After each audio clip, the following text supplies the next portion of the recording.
Chapter 21. உண்மை என்பது சூரியன் போன்றது. ஒளித்து வைக்க முடியாது. உறவுகளிலும் நட்புகளிலும் என்றும் உண்மையை மறைக்க முடியாது. காதலிக்கும் போது சில பொய்கள் இனிக்கும். ஆனால் காதலில் பொய் இருந்தால் நிச்சயம் ஒரு நாள் கசக்கும். உலகம் பார்க்க காதலிக்க கூடாது. நம் காதலை உலகமே திரும்பி பார்க்க வேண்டும். 2 தினங்களாக பிரகாஷ் இவர்களை பார்க்க வரவில்லை. செழியன் ஃபோன் பண்ணினாலும் எடுக்கவில்லை. நாளைக்கு காலையில் வீட்டுக்கு போய் பார்க்கலாம் என நினைத்திருந்தான். இரவு பிரகாஷிடமிருந்து ஃபோன் வந்தது. என்னடா ஆளைய காணோம், எங்க போயிட்ட? எங்கேயும் போகலடா, சும்மாதான். கொஞ்சம் உடம்புக்கு முடியல, அதான் வீட்லயே இருந்தேன். இப்போ பரவாயில்லையாடா? ம். உன்கிட்ட கொஞ்சம் பேசணும் செழியா. சொல்லுடா. அவ என்ன நல்லா ஏமாத்திட்டாடா. என்னடா சொல்ற? என்னாச்சு?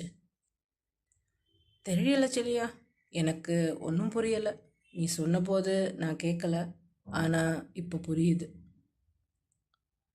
டேய், உன் வயசுக்கு நீ அந்த பொண்ணை விரும்புறதே தப்பு. இதில் ஏமாத்திட்டான்னு வந்து சொல்கிறது ரொம்ப தப்புடா. சின்ன பொண்ணுடா அவ. மலரை தவறாக நினைக்க அவனுக்கு மனம் வரவில்லை. காதலிப்பது அவள் விருப்பம். அதற்காக அவள் தவறானவள் ஆகிவிடுவாளா என்றுதான் இதுவரை நினைத்தான். இல்லடா, அவ என்னை காதலிக்கிறதா சொன்னாடா. இப்போ இல்லைன்னு சொல்லிட்டாடா. இனி நான் உயிரோட இருந்து என்ன செய்ய போறேன்? டேய், முட்டாள் மாதிரி பேசாத. இது ஏதோ வயசு கோளாறுல பேசுகிற பேச்சு. கொஞ்ச நாள் ஆனால் சரியாகிடும். நீ போய் நிம்மதியாக தூங்கு. நாளைக்கு நான் நேரில் வந்து பேசுகிறேன். சரிடா, நான் நாளைக்கு பார்க்கலாம். செழியனுக்கு ஏதோ ஒன்று மனதை பிசைந்தது. அவனால் நிம்மதியாக உறங்க முடியவில்லை. அதற்காக இப்போதே சென்று அவர்கள் வீட்டில் இருப்பவர்களை கலவரம் அடைய வைக்க வேண்டாம் என நினைத்தான். காலையில் முதல் வேலையாக சென்று பிரகாஷை பார்க்க வேண்டும். நினைத்தபடியே காலையில் எழுந்ததும் முதல் வேலையாக அவனை காண சென்றான். என்னப்பா இத்தனை காலையில கிளம்பிட்ட? அம்மாவின் கேள்விக்கு கொஞ்சம் வேலை இருக்குமா என்ற பதிலை சொன்னபடி ஓடினான். காலை நேர கடற்காற்றின் குளுமையை தாண்டியும் அவனுக்கு உடல் வியர்த்தது. மனம் படபடுத்தது. இன்னும் கொஞ்ச தூரத்தில் பிரகாஷ் வீடு. ஆனால் ஏதோ வழக்கத்திற்கு மாறாக அவனுக்கு தோன்றியது. சங்கு சத்தம், மேள சத்தம் காதை கிழித்தது. அக்கம் பக்கத்தில் ஏதாவது இருக்கும் என நினைத்து கொண்டே வண்டியை நிறுத்திவிட்டு வந்தான். ஐயோ பிரகாஷ், இப்படியா பண்ணுவ? பெத்தவங்களை நினைக்கலையே. அழுக்குரல் கேட்க ஓடி வந்து பார்த்தான். ஆனால் பலன் இல்லை. பிரகாஷ் அவன் முடிவை அவனே தேடிக்கொண்டான். என்ன முயன்றும் செழியனால் இதை நம்ப முடியவில்லை. என்னவென்று கேட்கக்கூட முடியாமல் வாயடைத்து நின்றான். அங்கு வந்த போலீஸ்காரர் ஒருவர் இன்னொருவருடன் பேசிக்கொண்டு சென்றார். வேலை வெட்டிக்கு போகலன்னு வீட்டில் சத்தம் போட்டாங்களாம், அதான் அப்படி பண்ணிட்டான். அவனை விவரமாக எழுதி வச்சுட்டான். என்னால் யாருக்கும் எந்த பிரயோஜனம் இல்லை, அதனால் சாக போகிறேன்னு. என்ன சொல்கிறது? இந்த பசங்க என்னதான் படித்தாங்களோ தெரியல. முட்டாள்தனமாக முடிவெடுத்து பெற்றவங்களை தவிக்க விடுறாங்க. ஆமாம், கஷ்டப்பட்டு வளர்த்து படிக்க வைக்கிறோம். ஆனால் ஒரு சொல்லக்கூடாது, உடனே இப்படி ஏதாவது பண்ணிடுறது என தலையில் அடித்து கொண்டார் அந்த நபர். இதையெல்லாம் கேட்டுக்கொண்டிருந்த செழியனுக்கு மனமெல்லாம் வலித்தது. கொஞ்சம் முன்னெச்சரிக்கையாக இருந்திருக்கலாமோ? நானும் தான் தப்பு பண்ணிட்டேன். உள்ளே சென்று அவனை பார்த்தான். உடல் மட்டும் கிடத்தப்பட்டு இருந்தது. அதற்குள் விக்ரம் ஓடி வந்தான். செழியனை கட்டிக்கொண்டு அழுதான். அங்கே டேபிள் மீது பிரகாஷின் ஃபோன் இருந்தது. அதை எடுத்து பார்த்தான். கடைசியாக அவன் பேசியது மலரின் எண்ணிற்குத்தான். மலருக்கு ஃபோன் போட்டு தரும்படி மங்கை அவனிடம் பல முறை இந்த எண்ணை தந்திருக்கிறார். அவனுடைய ஃபோனிலும் இந்த நம்பர் உள்ளது. அவனுக்கு நிச்சயம் தெரியும் அது மலரின் எண் தான். கடைசியாக 1/2 மணி நேரம் அவளுடன் தான் பேசியிருக்கிறான். அதன் பிறகு வந்த ஃபோன் கால்கள் எதையும் அவன் ஏற்கவில்லை. விக்ரமை சமாதானம் கூறி அழைத்து வந்தான். அப்போது அங்கு முகிலனுடன் வந்தாள் மலர். அவள் கண்கள் கலங்கி இருந்தது. இவனும் அவளை பார்த்தான். ஒருத்தனை காதல்னு சொல்லி சாகடிச்சிட்டு இப்போ எதுக்கு இங்க வந்து கண்ணீர் வடிக்கிறா என குமிறினான். முகிலிடம் வந்தவன், இவளை எதுக்கடா இங்கே கூட்டிட்டு வந்தா? எரிந்து விழுந்தான். அண்ணா, ஃப்ளவர் ரொம்ப அழுதா, அதான். ஆமாம், பண்ணுறதெல்லாம் பண்ணிட்டு அழுதா எல்லாம் சரியாகிடுமா? ஒழுங்கா உன் ஃப்ரெண்டை கூட்டிட்டு போ. வார்த்தைகளை கடித்து துப்பினான். அவனுக்கு மலரை யாரேனும் பார்த்து எதுவும் தவறாக பேசிவிட்டால் என்ன செய்வது என்ற எண்ணம். அவள் தவறு செய்தவள் என்றாலும் நான் ஏன் அவளை காப்பாற்ற நினைக்கிறேன் என மனதிடம் கேட்டுக்கொண்டான். அதற்கு இன்று வரை அவனுக்கு விடை கிடைக்கவில்லை. சரிண்ணா, வா ஃப்ளவர், போகலாம். அவளை வீட்டில் கொண்டு விட்ட முகில் அவளுக்கு ஆறுதல் கூறிவிட்டு கிளம்பினான். ஆனாலும் அவள் முகம் கண்டு என்னவென ஆறு கேட்க நடந்ததை அனைத்தையும் கூறி அதற்கும் அழுதாள் மலர். அக்கா, நீ ஏன் அப்படி அழுதுட்டு இருக்க? இதுல உன்னோட தப்பு என்ன இருக்கு? தெரியல அரு, ஆனா நல்லா இருந்த ஒருத்தர் இப்படி திடீர்னு சாகிறது, அதுவும் தன்னைத்தானே அழைச்சிக்கிறது, அதை என்னால் தாங்க முடியலடி. அந்த அண்ணன் அன்னைக்கு என்கிட்ட கடைசியாக ரொம்ப கெஞ்சி கேட்டுக்கிட்டார். நானும் ஐஸ்வர்யா கிட்ட இன்னும் கொஞ்சம் பேசியிருக்கலாம். ஆனால் காதல் கெஞ்சி பிச்சை கேட்டு அடுத்தவங்க சிபாரிசுலலாம் வரக்கூடாது. அப்படி வந்தாலும் நினைக்காது, அப்படி வந்தாலும் நிலைக்காது. அதனால தான் பேசல. அவ ரொம்ப தெளிவாக பேசினா. அதுக்கப்புறமும் அவன் மனசை மாற்றிக்குவான்னு எனக்கு நம்பிக்கை இல்லை. அதான் அப்படியே விட்டுட்டேன். என்னோட அலட்சியத்தால் ஒரு உயிர் போயிடுச்சேன்னு ரொம்ப குற்ற உணர்ச்சியாக இருக்கு ஆரு. அக்கா, நீ ஏன் சொல்கிற அவன் மனசு மாற மாட்டான்னு? அப்புறம் நீ பேசியிருந்தாலும் அவள் இப்படித்தான் இருந்திருப்பா. தவிர நீ ஒன்றும் அவங்கள லவ் பண்ண சொல்லலை. ஏன் நீயே உன்னை காரணம் சொல்லிக்கிற? வயதில் சின்னவளாக இருந்தாலுமே ஆருத்ரா எப்போதும் திடமாக இருப்பாள். எடுக்கும் முடிவை தெளிவாக எடுப்பாள். அப்போதும் சரி, அதன் பிறகும் சரி. காதல் ஒரு மனிதனை கொல்லும் அளவிற்கு கொடியதா? அந்த காதலை என் வாழ்நாளில் நான் சந்திக்கவே கூடாது என நினைத்தாள் ஆருத்ரா. அக்காவுக்கு சமாதானம் சொன்னவள் தனக்கும் முடிவெடுத்து கொண்டாள். சாப்டர் 22. பொன் துகள்கள் தூவி விட்டது போல் பலபலத்த அலைகள் அங்கும் இங்கும் ஓடி விளையாட, போதாததற்கு நானும் உங்களை அழகாக்குகிறேன் என வண்ண நிலவு சூளுரைத்து தன் ஒளியால் அலைகளுக்கு அழகூட்டினாள். மிதந்து வந்த அலைகள் உன்னை தொடவா வேண்டாமா என கேட்பது போல் கரையை நெருங்கியும் நெருங்காமல் வந்து போய்க் கொண்டிருந்தன. அலைகள் கடலுக்கு சொந்தமென்றாலும் அதன் காதல் என்னவோ கரையிடம்தான் போலும். அதனால்தான் கரையை உரசியே தன்னுள் கரைத்துக் கொள்கிறது. கடற்காற்று உடம்பை ஊசியாய் துளைக்க சிலையென அமர்ந்திருந்தான் செழியன். அந்த கடலலை போலவே இன்னும் கட்டிய மனைவியை நெருங்கியும் நெருங்காமலும் இருக்கும் தன் நிலையை எண்ணி வெறுமை புன்னகையாக முகத்தில் படர்ந்தது. அவ செஞ்சதை தப்புன்னு ஒத்துக்கொள்ள மாட்டேங்கிறா. அதுவும் இல்லாம புதுசா என்னையும் காதல் பேரை சொல்லி ஏமாத்த பார்க்குறா. இத்தனை நடந்தும் என்னால் ஏன் அவளை வெறுக்கவும் முடியல, ஒதுக்கவும் முடியல? தனக்குத்தானே கேள்வி கேட்டுக்கொண்டான். இரவு மணி 3 ஆகிவிட்டது. மீனவர்கள் கடலுக்கு செல்ல கிளம்பி கொண்டிருந்தனர். இவன் மணலில் படுத்திருப்பதைக் கண்ட சிலர் இவனிடம் ஓடி வந்தனர். சுற்று வட்டாரங்களில் மிகவும் அறியப்பட்டவன் அவன். தம்பி, என்னையா இங்கு படுத்திருக்கீங்க? குரல் கேட்டு எழுந்து அமர்ந்தவன் அவர்களை பார்த்து புன்னகைத்தான். ஒன்றும் இல்லைண்ணே, சும்மாதான், தூக்கம் வரல, அதான் இங்கே வந்தேன், அப்படியே படுத்துட்டேன் என்றான். இப்படி உப்பு காத்துல படுத்து கிடந்தா உடம்புக்கு ஆகாதுயா என்றார்கள். ஒரு நாளைக்கே இப்படி சொல்றீங்க, இப்போ நீங்க எல்லாம் கடல்ல இறங்க போறீங்க, உங்களுக்கு ஒன்றும் ஆகாதா என்றான். என்னப்பா பண்றது, பிறந்ததுலேருந்து இந்த உப்பு காற்றை சுவாசிச்சு இந்த மணல்ல விளையாடி இந்த கடல்ல குளிச்சு பழக்கப்பட்டுட்டோம். எங்களுக்கு ஒத்துக்கும், உங்களுக்கு ஆகுமா என்றார் ஒரு பெரியவர்.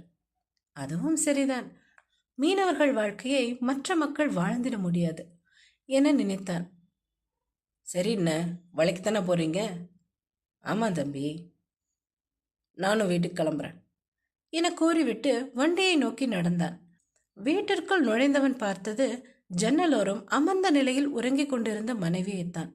கண்ணங்களில் கண்ணீர் தடம் கோடுகளாய் தெரிந்தது.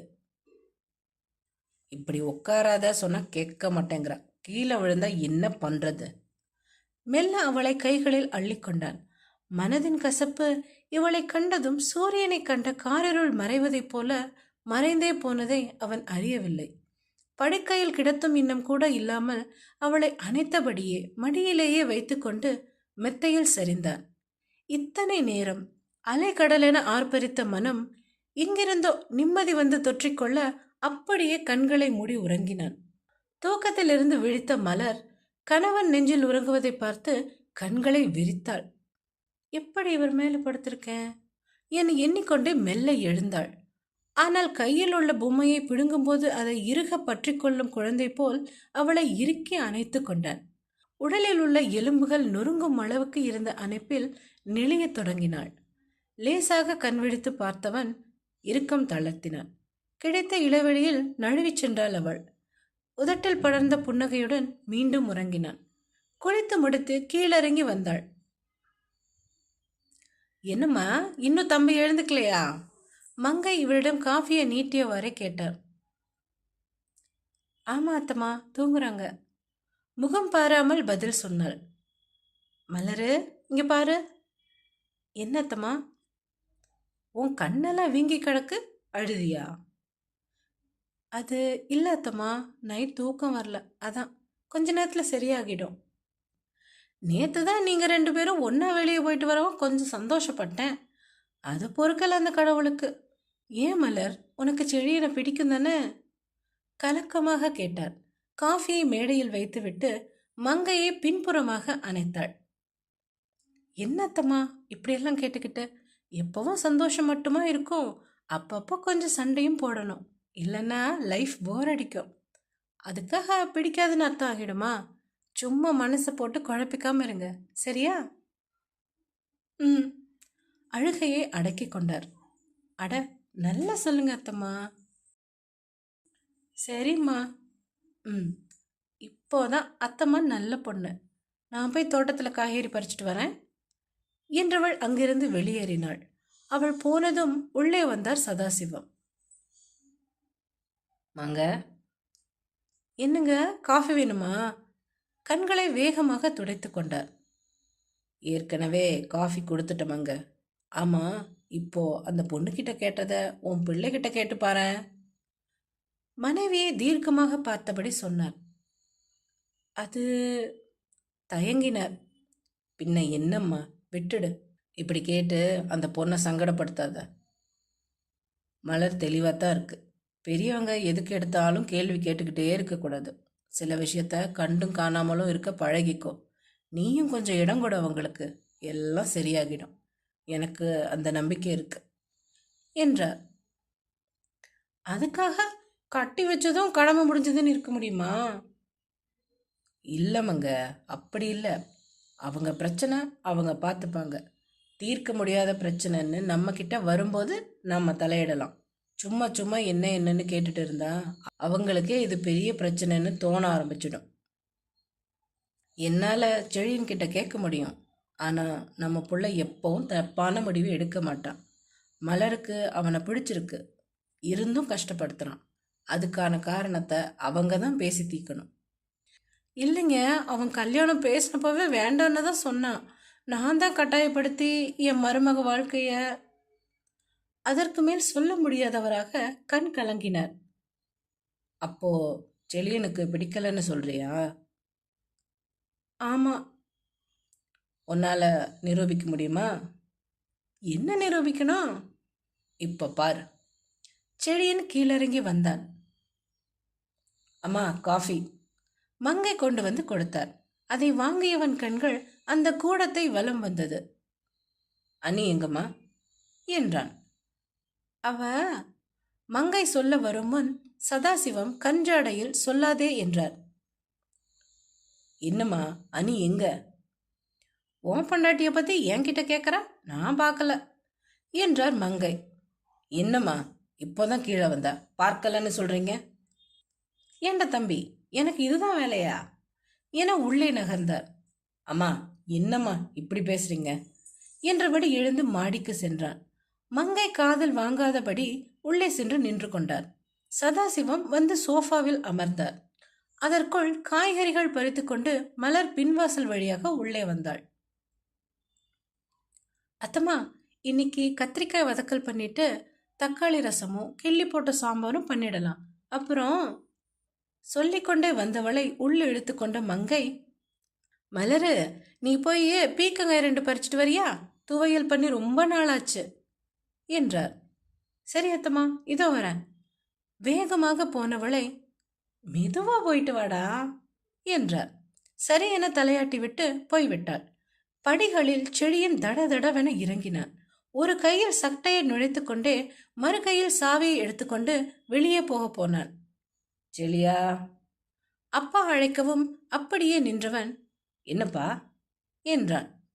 எங்கப்பா அவசரமா கிளம்பிட்டு இருக்க? அது அது எப்படி சொல்வது? அவளை காணவில்லை என்று தடுமாறினான். அவன் முகத்தில் கண்ட பதட்டம் அவருக்கு எதையோ சொல்ல, ஆமா, இன்னுமா மலர் வரல என்றார். அவன் பதில் சொல்லாமல் நிற்கவும், இல்ல தம்பி, தோட்டத்துக்கு போன புள்ள இன்னுமா வரலன்னு கேட்டேன். அப்போதுதான் அவன் முகத்தில் நிம்மதி வந்தது. தோட்டத்துக்கா? அம்மாவை கேட்டதுக்கு தெரியலன்னு சொன்னாங்க என்றான்.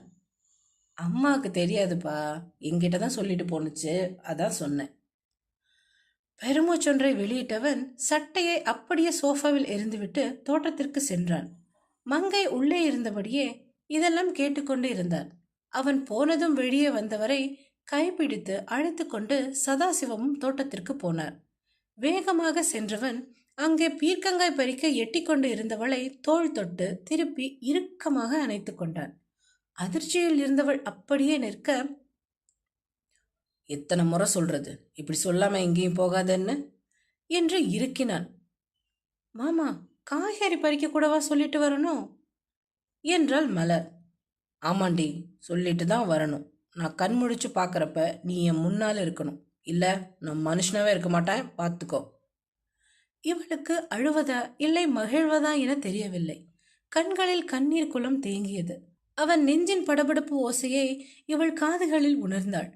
தூரத்தில் மறைந்து நின்ற சதாவும் மங்கையும் இவர்களை கண்டு மகிழ்ந்தனர். அப்படியே வந்த வழி திரும்பினர். அனி, இது 2வது முறை நான் உன்னை தேடிட்டு இருக்கிறது. இதுவே கடைசியா இருக்கட்டும். நமக்குள்ள என்னதான் பிரச்சனை வந்தாலும் என்னை விட்டு போகக்கூடாது, சரியா? இல்லை மாமா, போக மாட்டேன், அழுது கொண்டே சொன்னாள். சரி, வா போகலாம். அவள் அவனை தடுத்தாள். இப்போ ஏன் மாமா என்ன தேடிட்டு வந்தீங்க? இது என்ன கேள்வி என்பது போல் பார்த்தான். சொல்லுங்க மாமா, என் மேல காதலே இல்லாம எதுக்கு என்ன தேடி வந்தீங்க? அவன் கண்களை பார்த்து கொண்டே கேட்டாள். சட்டென அவன் உடல் இறுகியது. நீ என் பொண்டாட்டி, உனக்கு ஒன்றுன்னா அது எனக்கும் தான், அதனால வந்தேன். அப்படி இல்லை மாமா, நீங்க ஒத்துக்க மறுக்கிறீங்க. அப்படித்தான், பொடி. அவளை விட்டு விட்டு 4 அடி நடந்தவன் அவள் அங்கேயே நிற்க கண்டு வேகமாக திரும்பி வந்தான். வந்தவன் சட்டென கைகளில் அவளை ஏந்தி கொண்டு வீடு நோக்கி நடந்தான். காதல் இல்லை என பிடிவாதம் பிடிக்கும் அவனை கண்ணிமைக்காமல் பார்த்தாள் அனி.